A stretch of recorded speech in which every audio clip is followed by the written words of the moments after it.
Well, hey there. Sharon Horne-Ellstrom here. You can call me Pajama Grandma. Welcome to What's She Up To Now. This is a place I document and I share what am I doing every day as I transition from the brick and mortar world of business to the online world of business. And today I want to talk a little bit about planning. And I don't know if I've shared my planning process with you or not before, but I want to kind of document it and share it. And let you know that each of us, how we plan, how we think about what we're going to do, how much research we do, how much action or how much study or how much time it takes us before we actually take action, it's going to be different for each of us. It's different for me based on the project that I'm doing. And I've learned about myself that I get better and faster at making decisions and implementing things and taking action, the more clear I am on the result that I want. So for example, Heather Ann Havenwood and I are doing and starting on May 1st a 90-day challenge. We're doing a 90-day challenge where I'm demonstrating YouTube live video for 90 days, how to do it, what to do, and this is what I'm going to talk about planning. And she is doing LinkedIn. LinkedIn Live is now coming online for a few select people. And I actually applied, but I haven't heard if I got in or not. So I think Heather's been on LinkedIn a lot longer than me, and she's been building, and she's got a huge following there. I think she's got over 24,000 people on LinkedIn. Like I've only got 22,100 or something. So I haven't been on LinkedIn. I just started looking at LinkedIn last year, probably end of summer, early fall. I started noticing, hey, LinkedIn's a pretty powerful tool. Seems to be where my people are. Why am I not paying any attention to LinkedIn? And I started to actually pay attention to LinkedIn. And I think I went from about 2,000 followers up to where I am now, 22,000, a little over 22,000 since then. So that's pretty good progress on that particular platform for me. Now, I'm not doing LinkedIn though. I want to do YouTube because I only have, I think 47, 48 subscribers on YouTube because I haven't paid any attention to YouTube. So in this last year with all the videos and all the content that I've created, I just kind of used YouTube as a place to store my videos so I could share them and share the links to them with other people in a really quick and easy way. And I recently learned the power of YouTube, that it's this incredible search engine. And I should have known because all of my favorite leaders are advertising on it in front of my favorite videos all over the place across all my different interests. So if that's happening with all my interests, you know it's happening with everybody, right? So I decided, Heather and I have become friends. She was in my Women's Summit. I decided, well, I want to learn YouTube. So what better way to learn anything, in my opinion, than to do a challenge, either a personal challenge or a group challenge. And she called me up one day and said, hey, I want to learn about YouTube and LinkedIn. I want to do live video. You're doing a ton of live video. Let's do something together. So we talked about it and we decided we would do a challenge. And she wanted to do a 90-day challenge. Now, I agree with her because if she teaches people to be influencers, and if you want to become an influencer, if you want to accomplish anything really, really fast, you do something toward moving toward that every single day, a little something every day to make that happen. And there is no better way to become an influencer and to get a huge impact in the area that you want to impact than to do a live video every day in a row for 90 days. In a lot of different industries, you'll see these 90-day pushes. Network marketing is where I first, I think, experienced and saw it, where people were doing this 90-day push. A lot of coaches and coaching programs will do a 90-day push. Hey, you need to really push at this thing and focus on this thing for 90 days to get traction, to get some momentum behind it. So I was like, yeah, let's do a 90-day challenge. So I'm going to focus on YouTube for this challenge, and she's going to focus on LinkedIn Live. Now, you don't have to do YouTube or LinkedIn Live to be part of the challenge. You can use whatever platform you want. I do Facebook. I've done Facebook Lives for over a year now, every single day, with the exception of my voice last week. But I still found a way to get a video done, even though I couldn't speak, physically couldn't speak. So Facebook Live is an option. Instagram Live is an option. I'm sure, you know, I think Snapchat and those things there's still a lot of things that I've never explored that would be an option to participate in this 90-day live video challenge. Because a live video is a live video, right? It doesn't, to be honest, it doesn't have to be you speaking like I am right now in this Facebook Live. It can be a live you talking on a PowerPoint video. You can get really creative with it. And I'm going to encourage people as they do the YouTube challenge as part of my YouTube challenge, and I don't know how Heather will do it with the LinkedIn, but to really make this whole thing their own and to test and experiment and figure out what works for you. And I'm being selfish about this. I want to figure out YouTube so that I can leverage that platform better. I mean, I figured out Facebook. I've kind of figured out LinkedIn Live. I figured out Instagram a little. I don't get Instagram. I'm going to admit that right now. But Instagram Live, I've been doing Instagram TV since I think the first week they started it. I've done a daily Instagram Live every day since the beginning. And maybe it was like the beginning is maybe the first week. I don't remember exactly when it started, but it was like last summer or last fall. But when it started, I heard about it from a group that I was doing a 365 challenge in. And as soon as I saw it, I signed up and I started doing it the next day. So challenges, I love challenges. Now, my planning process, I don't know how other people do it. This is how I do my planning. And planning to me is the most important part of anything that you do. And it doesn't mean you get frozen in paralysis and analysis of paralysis by trying to go out and find all kinds of information and things. It means that you plan in the way that works for you. This is the method that works for me. When I decide I'm going to do something, I get an old-fashioned notebook. I just grab a notebook and I start writing things down. So for example, the 90-day challenge, let me sneak to that. I've got tabs in this because I'm actually doing more than one project in this notebook right now. But I'm doing a Hook Story Offer 30-day challenge. Today's day 27 for that. So I've got one tab of that. I just finished a course on doing challenges for Funnel Kitchen. So that's in this notebook. And then I've got the 90-day challenge, which is starting on May 1st. So what do? I write myself some questions. What am I thinking about? What do I need to know to pull this challenge off and to do this challenge? And then I start mapping out, well, what are some ideas and things I want to cover in the challenge? And I just brainstorm them out and write them down. And then I actually look at what are the objections to doing a 90-day challenge? Why would somebody not want to participate? Why would they think they couldn't do it? Why would they think it wouldn't work? Why would they think it wouldn't work for them? What outside of them might be impacting them that would cause them to say, nope, I can't do this? What resources, what time? And to me, external things always, to me, they boil down to competition a lot. Since my life and my experience is business and other businesses, competition is one of the biggest things, or environmental changes, or legislative changes, or law changes, or ordinance changes in a particular local business. Those are the things that I think of when I think of external reasons that something couldn't happen. Russell Brunson, I learned, he pretty much always goes that traffic is the external objection. People think they don't know how to get traffic, or they don't know how to get traffic. And that's because he sells a software program that helps people to bring people to their businesses, right? To market their businesses.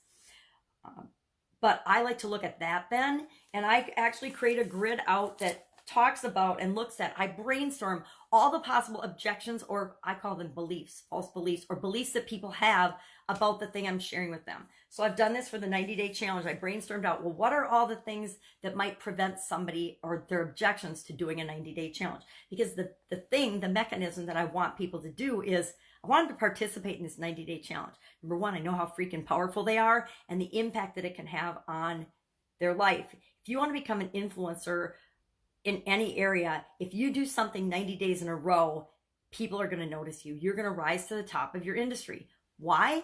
Because the vast majority of the people on the planet will never do a 90-day challenge. They will never get up the gumption, and it's not that hard, you guys. I've done over 500 days in a row a live video. It's not that hard. If a grandma can do it, you guys can certainly do it. So that's part of why I do this. But I map this out so that I know what is going to stop people, so I can speak to that. Oh, I don't have the time. Well, guess what? I knock out my videos every morning in less than an hour. And I do between 5 and 8 videos every single morning, live videos. And it's less than an hour. How do I do it? I get up an hour before my granddaughter comes. I'm actually watching my granddaughter these days, 5 days a week. So I get up every morning and I do it before she comes. Now I was getting up early and doing them every morning anyway, so it hasn't really impacted that. It has impacted other things that I do and other projects in my interviewing schedule and my podcasting interviews and my Women's Summit schedule, but it hasn't impacted my ability to create content every single day. And I've continued to rise in my area, in my field, because I'm out there every single day. Think Gary Vee, think Russell Brunson hasn't been out there every single day, and I've noticed that. Steve Larson's out there consistently twice a week. Grant Cardone. I mean, who can fill a 35,000 person stadium if they're not out there sharing and being in front of people every single day? And there's tons of other examples of that, but depending on your field or your area of expertise, you'll know who those people are in your field. Are they in front of other people? Are they visible? Are they vocal? Can people hear them, see them, know them, so that when they think of what it is that they do, that's the first person that comes to mind? If I am thinking about marketing, online marketing, Russell Brunson immediately comes to mind, because he has created this publishing dynasty where they just publish constantly. And now he's got a whole team of people publishing for him, so it doesn't just have to be him. I think and this is again another online example, Stephen Larson. I don't know if you know who he is or not, but I would say look him up if you're doing anything online. He has made an incredible amount of progress in just about a year and a half time, because of his consistent publishing schedule, his video and his podcasting, his YouTubes, everything. And that's all about publishing. So I plan that out. Now, once I look at those things and I think about the stories and things I'm going to tell, I just start brainstorming what I'm going to cover. Now this one, normally it's a 30-day challenge, and so those are a lot easier for me to map out. Let me see if I've got one in here. Here's one. Okay, actually this is the last 20 days of a 365-day Facebook Live challenge I did last year. We were coming up in the last 20 days, and I'm like, geez, what do I want to do the last 20 days to kind of make an impact? So I decided what I would do is I was going to share the 20 biggest lessons I learned and the 20 biggest things I got out of participating in this 365-day challenge. So what did I do? On day like 3, it says day, I can't see. Magnifying glass, please. On day 345, I started this. So on day 344, I decided I was going to do this. I brainstormed out just 20 things. I didn't put them in any order. I just brainstormed them out, wrote them down, and then you can see each day from 345 to 365, I just looked at the topic and I talked about on that day's video, you're not going to die, celebrate the little things. You're going to suck at first, but that's what makes you better. Nobody's watching. Do it for that one person that is watching. Action trumps all. What's working? You've got this. Things like that. So I just wrote down big things, and then I would talk about that for a couple of minutes. That is how I planned. Maybe because I'm old, I can pick a topic. The other thing I like to do is I like to brainstorm topics on 3x5 cards. I know this is like so old school. It's kind of funny, right? Sorry about the alarm. This is so old school. It's really funny. But when I need just quick videos, quick topics, I thought, well, how am I going to do this? So what I did is on 3x5 cards, I just write a couple of words. Respond, 100% you, frequency of pain, love. And then I will just hop on and I will start talking about that topic as it relates to the group that I'm speaking to. So I am a 3x5 card person, and I've got actually hundreds of topics in here. I've got probably 200 cards here. Well, maybe more. There might be 300. Well, there's probably more than that. 300 or 400 topics already mapped out. Now, what's interesting is I can use those same topics to speak to my chronic pain group as I can speak to my Supersize Your Business people. The word love, how does that apply to the Supersize Your Business people? That applies to them one way. And then how does the word love trigger something that I can speak to my folks with chronic pain about? So that is another way that I plan. Another thing I do just to keep track of what I'm doing is I just took an old planner that my daughter gave me, and I just keep track every day of the videos that I'm creating, the content that I'm creating. So that number one, so I remember what day I'm on. So that I keep track of the files as I save them in my computer, because every video I create, not the live videos on my personal page, my personal Facebook page, but the other videos I will capture. And then the 365-day challenge in the private group, I didn't keep those either. But the videos I create for content, I download those on my computer, then I upload them to YouTube, which YouTube is my saving platform, and then I have access to them later on. So if I want to use them as a bonus for a course, or if I want to share some information with one of my coaching students, I'm like, oh, I did a video on this. Let me just grab that video and share it with you. Then I don't have to spend the amount of time of the video retelling them that information. I can just go find a video and share that video with them. And I've got a couple thousand at least videos created now at this point. So I have a lot of content that I can call on and I can reuse and repurpose in a lot of different ways, right? So that's how I plan. That's how I do it. That's how I create my content. Now there's all kinds of amazing detailed ways of how you can find content, how you can create content, how you can plan out your content, your marketing schedule, your content planner schedule. But I wanted to share, this is exactly how I do that. Now I think I am I'm not up to 90. I think I'm at about 50 days for my 90-day YouTube challenge. What I plan on doing each of those days. Now, I'm doing twofold things on that because I think it's important. I'll probably do 2 videos a day for the 90-day live video challenge. One will be a training, information, sharing what I'm doing on that particular day's video. And then I'm going to actually go out and do that video demonstrating what I'm talking about in the training video to show people how I apply that to my market. Haven't decided if I'm going to use it to my Women's Summit market or to my Supersize Your Business market group or to my chronic pain group. I was thinking chronic pain, but I have personal resistance toward the chronic pain work and the chronic pain group that I haven't overcome yet. So I'm thinking it's not going to be chronic pain. So I'm kind of eliminating them one at a time. But I'm up to day,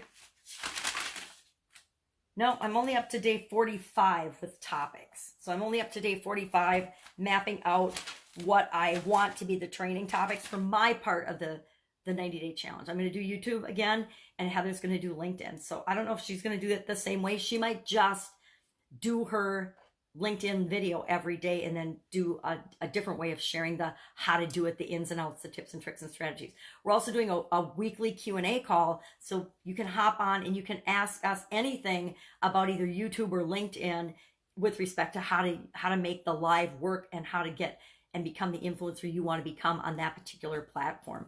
And again, I've got a lot of Facebook experience, Instagram experience, and YouTube experience. And I'll be perfectly honest, I'm not just going to make a YouTube video and only share it on YouTube, right? This will be my thing that goes out on my 25X plan. I will be doing the videos. I'm going to make sure they're under 10 minutes because if it's under 10 minutes, which is probably why I'm going to split it into 2 videos, any video under 10 minutes, and if I do portrait instead of horizontal, is it landscape versus portrait? Yeah, portrait instead of landscape. I can share on Instagram Live, LinkedIn, not live, but I can share that on my LinkedIn and on a bunch of other platforms, but it's got to be under 10 minutes. So I'm planning on keeping each of my videos under 10 minutes and each of the topics. And I'm going to train on one and then demonstrate it in the other. And I'll share both of those with people. And I think I'll probably build mine into a members area on my favorite platform, ClickFunnels, so that I can, again, share this again down the road. It's incredible. It's going to be incredible content. I've done some of the things before and shared them. It's going to be great content about tools and strategies and tips and tricks and things that work and don't work, how to create, end cards, because I need to figure out how to do those, how to create great thumbnails and things like that, because I don't create any thumbnails. I just share a video shot of me usually talking or being weird. That's my thumbnail. Not a very effective thumbnail. So that's part of why I'm doing the YouTube. I want to learn to get really, really good at that and really effective at that. And so it'll be a lot of me teaching something, then testing it. No, that didn't work. That was an epic failure. I got no views on that. Let's try something else. And then I'll talk about the topics and the best strategy. And I've already done some of this because I'm trying to figure it out and do it myself. How to find the best topics and the things that you want to talk about and how you want to present it on your YouTube channel. How to set up a YouTube channel. All of the above. So that's how I plan these things out. By the end of today, I will have my 90 topics. Will they change? Absolutely. I will map it out. I recently did a 30-day customer challenge, getting customers. And on that, I had originally mapped out, this is how I'm going to teach. This is what my strategy is going to be. And as I went through it, it ended up tweaking and some of the days moved around. That happens because we just want to get an overall 30,000 foot view picture and plan of what I'm going to do, and then I actually start implementing it. And as you take action and implement it, you get more feedback and information from the people you're sharing it with, and then you tweak and change based on their needs, not based on my idea of what I think they need or want. So that's it. That's a little bit of my planning process. I wanted to share that today. I'm getting excited about this. I've been excited all along, but it's getting so close that I'm really getting excited about it now. Go out and make it an awesome day. If you're interested in participating in this challenge, you can probably find it on my feed every day. But if you'd like and you can't find it easily and quickly, just go ahead and send me a message and I'll get you the link. That's it. Take care. I will, of course, be with you all tomorrow. Have an awesome day. Think about how you plan, and if there's anything I can help you with respect to planning, hit me up and I will show you more in depth of what I do and how I do it and why I do it. Take care. I'll catch you tomorrow. Bye.